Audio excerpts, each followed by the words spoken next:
शेताच्या बांधालगत दवाखान्यात वापरलेल्या औषधाच्या बाटल्या, इंजेक्शनच्या बाटल्या व सिरिंज फेकलेले आढळून आले आहेत। धडगाव तालुक्यातील सिसा गावातील हा संतापजनक प्रकार समोर आला आहे।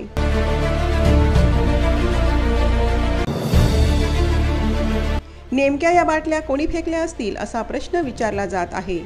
वैद्यकीय कचरा नष्ट करण्याचे सरकारी नियम आहेत, मात्र हे नियम पायदळी तुडवण्यात आले। ही औषधे नेमकी कुणाची आहेत हे अद्याप स्पष्ट झालेले नाही। नागरिकांकडून तीव्र संताप व्यक्त केला जात आहे। यामुळे नागरिकांच्या तसेच जनावरांच्या देखील आरोग्याला धोका निर्माण होऊ शकतो। त्यामुळे याबाबत तात्काळ जिल्हा प्रशासनाकडून चौकशी करून कारवाई करण्यात यावी अशी मागणी स्थानिकांनी केली आहे। आदिवासी जनजागृती न्यूज चॅनल धडगाव। नमस्कार।